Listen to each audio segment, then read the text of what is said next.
چاہے اس کی زندگی سے نماز نکل گئی، اس کی زندگی سے اللہ کے گھر میں آنا نکل گیا، قرآن پڑھا نہیں، سیکھا نہیں، لیکن کلمہ پڑھا ہے نا، اس کے دل میں ایمان ہے، یہ مسلمان ہے، یہ کبھی کبھی جاگے گا۔ کب جاگے گا؟ جب کسی نالائق نے، کسی گستاخ نے نعوذ باللہ رسالت پر، سنت پر، قرآن پر اگر لب کشائی کی، زبان کو حرکت دی، کچھ بولا، فوراً اس کا ایمان جو ہے نا یہ اجاگر ہو جائے گا، جوان ہو جائے گا۔ لیکن یہ تو کبھی کبھی والا ہے نا۔ حضور کیا کہہ رہے ہیں؟ ایمان وہ لاؤ جو ہر وقت والا ہو، مسلمانی وہ لاؤ جو ہر وقت والی ہو، نمونہ بتائے کہ یہ مسلمان جا رہا ہے۔ حضور نے دوسری بات فرمائی وَلْيَسْعَكَ بَيْتُكَ، تیسری بات بہت بڑی بات۔ ہم آئے تھے تو رونا ہمارا سبق تھا، اب ہمارا کیا سبق ہے آج دور فتن میں؟ حضور علیہ الصلوۃ والسلام نے فرمایا، قال النبی صلی اللہ تعالی علیہ وسلم امسک علیک لسانک ولیسعک بیتک وابکی علی خطیئتک، اپنے گناہوں پر رویا کرو۔ یہ رونا اپنے گناہوں کو یاد کر کے کہا یہ تیرے درجات کو بلند کرے گا۔ میدان محشر ہوگا، آدم علیہ السلام سے لے کر عیسیٰ علیہ السلام تک، عیسیٰ علیہ السلام سے لے کر اسرافیل کے سور پھونکے جانے تک ساری انسانیت رو رہی ہوگی، ساری انسانیت نفسا نفسی میں ہوگی۔ اللہ جل شانہ کی طرف سے کوئی فیصلہ نہیں آئے گا۔ اس وقت میرے آپ کے نبی، نبیوں کے نبی، آخری نبی، خاتم النبیین، رحمت للعالمین، شفیع المذنبین محمد مصطفیٰ صلی اللہ علیہ وسلم سجدے میں سر جھکائیں گے، اللہ کے دربار میں روئیں گے، 7 دن 8 راتیں یا 8 دن 7 راتیں روئیں گے، اور اس کے بعد اللہ کہے گا ارفع رأسک یا محمد۔ رونا وہاں بھی امت کا حساب، مخلوق کا حساب رونے کے بعد شروع ہوگا۔ آج ہم نے رونا چھوڑ دیا، موت کو دیکھ کر بھی رونا نہیں آتا۔ آج ہم موت میں جمع ہوئے نا، ہمیں اپنی موت یاد نہیں، اور کرتے کیا ہے؟ کسی کے یہاں حاضر ہوتے نا، حاضر غلط کام کرتے ہیں بہت سارے۔ علماء سے پوچھا کرو، علماء سے مسئلے معلوم کیا کرو۔ میرا عزیزو، کیا حال ہوتا ہے؟ ایک آدمی دنیا سے رخصت ہونے والا، سکرات کی حالت ہے، ناک کی ہڈی گر گئی، کان کی پاپڑی جو ہے نا وہ گر گئی، اس کی پنڈلی کے اندر کی یہ ہڈی جو ہے نا یہ نرم ہو گئی، پیچھے کی یہ رگ جو ہے نا سفید یہ نرم ہو گئی۔ بوڑھے بزرگوں کو پوچھئے، یہ موت کی علامتیں ہیں۔ ہم نے بزرگوں کے پاس بیٹھ کر یہ چیزیں سیکھی اور دیکھی بھی ہیں، کئی مرتبہ بیٹھے ہیں میت دنیا سے رخصت ہونے والے انسانوں پر، اس وقت ہم کیا کرتے ہیں؟ ان کے کلمہ پڑھائے ہو، یہ غلط ہے۔ سرکار دو عالم تاجدار مدینہ محمد رسول اللہ صلی اللہ علیہ وسلم نے فرمایا لقنوا موتاکم کلمہ لا الہ الا اللہ، کہ جانے والے کو کلمہ تلقین کرو۔ تلقین کسے کہتے ہیں؟ ہم نے یہ سمجھا اس کو پڑھاؤ، نہیں عزیزو، یہ بھول مت کیجئے۔ اس وقت کا حکم شریعت محمد مصطفیٰ صلی اللہ علیہ وسلم کا یہ ہے، بیٹھنے والے یہ نہ کہیں مویا ڈاڈا وا مویا نانا وا، انہی کو ارکھو تک کہہ رہا ہے، انہی کی نارو تہانی آیا یا نارو تک کہہ رہی، یہ کرنے کا نہیں کہا۔ بیٹھنے والوں کو حکم دیا گیا تم بیٹھنے والے زور زور سے کلمہ شہادت پڑھو، تمہارے ذکر کی وجہ سے، فرشتوں کے حاضر ہونے کی وجہ سے اس کو مدد ملے گی۔ اس کی زبان سے ایک لفظ نکل گیا، یہ دنیا اور آخرت میں کامیاب ہو گیا۔ ہم تو اس وقت بیٹھ کر دادا نانا یاد دلاتے ہیں، پوتا پر پوتا بھانجا نواسا یاد دلاتے ہیں، اس وقت اللہ یاد دلانے کا وقت ہے۔ کہا اس کو تکلیف ہوئی، بیمار ہوا تو کیا کرتے ہیں؟ نیارو آنے ٹنگا پی لے تو، ہاں نیارو جکی کہوے نہیں بھوگے تو۔ عزیزو نہیں، اس بات کی دلیل سنو۔ رحمت عالم تاجدار مدینہ محمد مصطفیٰ صلی اللہ تعالیٰ علیہ وسلم بدھ کے روز آپ کو بخار اور سر میں درد شروع ہوا، آپ پٹیاں رکھ رہے ہیں، امی عائشہ رضی اللہ عنہا بھی بیمار ہیں، ان کے سر پہ بھی پٹی ہے نمک والے پانی کی۔ بدھ سے مرض ہوا، بخار ہوا، پیر تک آپ کا مرض اور بخار بڑھتا گیا، نعوذ باللہ ثم نعوذ باللہ ثم نعوذ باللہ۔ کیا حضور علیہ الصلوۃ والسلام کو کوئی تکلیف اس وجہ سے ہو رہی تھی؟ حضور سے پوچھا گیا یا رسول اللہ صلی اللہ علیہ وسلم آپ کو تکلیف ہو رہی؟ تو کہا کہ اے جبرائیل، میں چاہتا ہوں میرا آنے والا امتی جب دنیا سے رخصت ہو رہا ہوگا، مرد ہو یا عورت، جب اسے تکلیف ہوگی، اس کی روح کو نکالنے کا، اسے اللہ کی طرف جانے کا وقت آئے گا، اسے تکلیف دی جائے گی تو اس نے میری سیرت سنی ہوگی، میری تکلیف سنی ہوگی، میرا دکھڑا سنا ہوگا، میرا درد کیسا درد۔ بخاری شریف باب وفات النبی صلی اللہ علیہ وسلم، امی عائشہ رضی اللہ تعالیٰ عنہ فرماتی ہے حضور پر جب سکرات کی حالت شروع ہوئی، اللہ کی طرف جانے کا وقت شروع ہوا تو حضور نے پانی کا پیالہ منگوایا، پانی کے پیالے میں ہاتھ ڈالتے اور ہاتھ ڈال کے اندر بھگوتے، پھر اپنے چہرے پہ یوں چھڑکتے اور کہتے عائشہ سکرات کی سختی بڑی سخت ہے۔ پوچھا گیا یا رسول اللہ صلی اللہ علیہ وسلم یہ کیا ہے؟ تو کہا میں چاہتا ہوں میرا امتی سنے، میری سیرت کو پڑھے، میری زندگی اس کے سامنے ہو تو اسے ہر تکلیف کا سہنا آسان ہو جائے۔ رحمت والا نبی جاتے ہوئے بھی میرے آپ کے لیے دکھ اٹھا کے جا رہا ہے، اختیاری تکلیف اٹھا کے جا رہا ہے، قربانی دے کر جا رہا ہے، امت کے لیے روتے ہوئے جا رہا ہے، اور آج میں امتی اپنے گھر میں نبی کی سیرت سناتا نہیں، نبی کا دکھ یاد کرتا نہیں، نبی کا حیات طیبہ پڑھتا نہیں، اپنی اولاد کو بتاتا نہیں، اپنے اندر لاتا نہیں۔ میرے عزیزو ہم کیسے بے وفا ہوتی ہیں، کیسے بے وفا ہوتی ہیں؟ اس لیے موت محبت کا جام ہے، موت تو ہمیں اللہ سے ملانے والی ہے۔ سرکار دو عالم جناب رسول اللہ صلی اللہ علیہ وسلم نے فرمایا الموت جسر یصل الحبیب للحبیب، او کما قال صلی اللہ علیہ وسلم کہ موت تو جو ہے محبت کا جام ہے۔ یہاں سے ہم کو اپنے ماں باپ کے گھر جانا ہو، اپنے وطن جانا ہو تو کیسے جائیں گے؟ بس میں جائیں گے، ٹرین میں جائیں گے، لگژری میں جائیں گے، بس جایا کرو، ہے نا؟ کیوں؟ تو کہا یہ واسطہ ہے، بس پہ محبت ہے، ٹرین کا انتظار ہے، ایسی موت کا انتظار کرو، موت ہمیں اللہ سے ملائے گی، موت آقا کریم محمد مصطفیٰ صلی اللہ علیہ وسلم کا دیدار کرائے گی۔ ابھی 2-4 مہینے پہلے میری احمد آباد 2 دن سفر ہوا اپنی فیملی کے ساتھ، بعض ایسے افراد سے ملاقات ہوئی عزیزو جن کے خواب میں کئی مرتبہ میرے آپ کے آقا، نبیوں کے نبی، آخری نبی، سرکار دو عالم، تاجدار مدینہ محمد رسول اللہ صلی اللہ علیہ وسلم کی انہیں زیارت نصیب ہوئی، اور جس نے خواب میں حضور کو دیکھا، حضور فرماتے من رآ فی المنام فقد رآنی لا یتمثل بی الشیطان، ترمذی شریف کی روایت ہے، حضور فرماتے جس نے خواب میں میری زیارت کی اس نے میری ہی زیارت کی، اس لیے کہ شیطان میرے روپ میں، میری شکل میں نہیں آ سکتا۔ حضور نے اپنا ایک دکھڑا سنایا، وہ دکھڑا آج ہم چھوڑ چکے ہیں۔ آج کے دور میں ہمارے ایمان کی حفاظت وہ چیز ہے، وہ عمل ہے جو حضور نے بتلایا، وہ عمل کریں گے انشاءاللہ، اچھی عمل ہے۔ آج ہم کہتے ہیں کسی گاڑی کو اگر کلر کروانا ہو تو پہلے پرانا کلر نکالنا پڑتا ہے، روڈ بنانا ہو گلی میں یا ہائی وے کوئی بھی روڈ بنانا ہو، آج کیا ہو رہا ہے، ایک روڈ پہلے بنا ہوا ہے، دھول اڑا دی، ڈسٹ ختم، دوسرا اوپر بچھا دیا، 12 مہینے ہوئے بارش برسی روڈ ختم۔ کیوں ایسا ہو رہا ہے؟ کہ روڈ بنانے کی سسٹم یہ تھی پہلے اس کو اکھاڑا جائے، اسے نکالا جائے، زمین صاف کی جائے، پھر اس پہ جو ہے کنکر بچھایا جائے، پھر روڈ بنے گا، پائیدار ہوگا، مضبوط ہوگا، ٹوٹے گا نہیں۔ آج کیا کر رہے ہیں، ایک بنا ہوا اوپر سے دوسرا لگا دیا، اوپر سے تیسرا لگا دیا، یہ ٹھگڑے ہو رہے ہیں۔ تو کہ ہمارا بھی حال یہ ہے، تقریر اثر نہیں کرتی، تلاوت کا اندر اثر نہیں اترتا، نماز میں دل لگتا نہیں، قرآن پڑھنے کو جی چاہتا نہیں، بیان میں مجلس میں بیٹھتے ہیں دل لرزتا نہیں، دعا مانگتے ہیں رونا نہیں آتا، اپنی ماں کی میت کو دیکھ کے آنکھیں نم نہیں ہوتی، باپ کو خبر میں اتار رہے ہیں لیکن بیٹا ہنسی خوشی باتیں کر رہا ہے، موبائل پہ میسج کر رہا ہے، باپ کا جنازہ رکھا، سب لوگ نماز پڑھتے ہیں، اولاد دور جا کے بیٹھی ہوئی ہے۔ کہا یہ دل کی کیفیت کیوں بنی؟ تو کہا ایک بہترین عمل ہے، آقا کریم محمد مصطفیٰ صلی اللہ علیہ وسلم نے عمل بتلایا، وہ عمل آج امت کو کرنے کی ضرورت ہے۔ میں کرتا ہوں اس لیے آپ کو بتاتا ہوں وہ عمل کیا ہے۔ وہ عمل یہ ہے استغفار کی کثرت کرو، اے اللہ مجھے معاف کر دے، اے اللہ مجھے معاف کر دے۔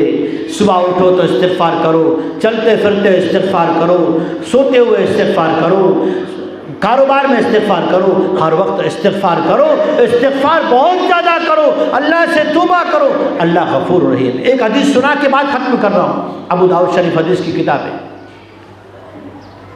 موسیٰ علیہ السلام نے اللہ رب العالمین سے پوچھا، اے باری تعالیٰ، نیک بندہ نمازی، تہجد گزار، تلاوت والا تجھے پکارے تو کیا جواب دیتا ہے؟ یا ربی کہے تو کہا میں کہتا ہوں لبیک عبدی، میرے بندے میں حاضر ہوں، بس بات ختم۔ اللہ تعالیٰ نے پوچھا موسیٰ یہ تو پوچھ، میرا گنہگار بندہ جو مجھے چھوڑ کے چلا گیا، میرے قرآن کو کھولتا نہیں، نماز میں آتا نہیں، سجدہ کرتا نہیں، توبہ کرتا نہیں، میرا نام لیتا نہیں، درود پڑھتا نہیں، استغفار کرتا نہیں، میرے در پہ نہیں، میرے گھر پہ نہیں، مجھ سے دور، دین سے دور، سنت کا پتہ نہیں، شریعت کی خبر نہیں، اللہ کو بھلا بیٹھا، مجھ سے بچھڑ گیا، مجھے چھوڑ کر چلا گیا۔ جب ایسا گنہگار بندہ اسے احساس ہو، کہیں اس نے سن لیا، کہیں پڑھ لیا، کسی نے اس کے پیٹھ پہ ہاتھ پھیرا، کسی نے اسے سمجھایا، اسے میں یاد آیا، میں رب، میں خالق، میں مالک، میں اسے یاد آ گیا، اس وقت جب وہ مجھے پکارتا ہے یا ربی، اے موسیٰ، میں اسے کیسے جواب دیتا ہوں؟ یہ تو پوچھ۔ موسیٰ علیہ السلام نے کہا، اے باری تعالیٰ بتائیے آپ اس گنہگار بندے کو کس طرح جواب دیتے ہیں؟ رب تعالیٰ نے کہا، اے موسیٰ میں اسے 3 بار جواب دیتا ہوں، لبیک عبدی، لبیک عبدی، لبیک عبدی، میرے بندے تو اپنا دکھڑا مجھے سنا دے، میں تانا نہیں دوں گا، میں تیرے پچھلے کی ہوئی بھولیں نہیں گناؤں گا، تیرے گناہ نہیں گناؤں گا، تو مجھے پکار، تیرے سارے معاف کر دوں گا۔ ہم جمع ہوئے ہیں کسی کی مغفرت کی دعا کرنے، ہم جمع ہوئے ہیں اپنی موت یاد کرنے، ہم جمع ہوئے ہیں کسی کے ایصال ثواب کے لیے، ہم جمع ہوئے ہیں کسی کے غم میں شریک ہونے اور اپنی زندگی کی قیمت کو ادا کرنے کے لیے جمع ہوئے ہیں۔ اللہ تعالیٰ مرحومہ کی مغفرت فرمائے، ہمیں اپنی موت سے پہلے موت کی تیاری کرنے کی توفیق عطا فرمائے۔ اللہ جل شانہ ہمیں روزانہ، یہ تو ایک تعزیت تو 3 دن شریعت میں اجازت ہے، حکم ہے 3 دن تک، جس کی آپ میت ہو گئی 3 دن اس کے ساتھ غم میں شرکت کرو، تو ہم اس کے غم میں شریک ہونے آئے، ہم استغفار دعا کریں، جو پڑھا ہے اس کے نیت کریں۔ ایصال ثواب کیا ہے؟ مسئلہ سن لیں، ایصال ثواب اتنے کرو، میں نے جو پڑھا، جو بھی پڑھا، نیت کی، اے اللہ اس کا ثواب فلاں فلاں مرحومین کو عطا فرما دے، انہیں عطا فرما دے، انہیں پہنچا دے، میں نے ان کو بخش دیا۔ یہ جو اندر کی نیت ہے نا، یہ ہے ایصال ثواب۔ ایصال مانے پہنچنا، ثواب مانے ثواب۔ ثواب پہنچنا کون پہنچائے گا؟ اللہ، نہ کہ مولانا، ہے نا؟ اس لیے سمجھ لیں مسئلہ یہ، ہم چلتے ہوئے قبرستان سے گزرے، پڑھا کریں، پڑھتے پڑھتے نیت کیا کریں؟ اے اللہ اس قبرستان والوں کو میرا ثواب پہنچا دے۔ اللہ تعالیٰ مرحومہ کی مغفرت فرمائے۔ وآخر دعوانا الحمدللہ رب العالمین۔ قرآن مجید، درود، استغفار جو یاد ہو پڑھیں، اس کے بعد انشاءاللہ دعا کر لیں۔ بہت سارے قرآن مجید، درود شریف وغیرہ ذکر اذکار کیے گئے ہیں، نیت کر لیں، اللہ تعالیٰ اس کا پورا مکمل اجر مرحومہ کو خصوصاً اور پوری امت مسلمہ جتنے بھی دنیا سے جا چکے ہیں، اللہ تعالیٰ تمام کو عموماً عطا فرمائے۔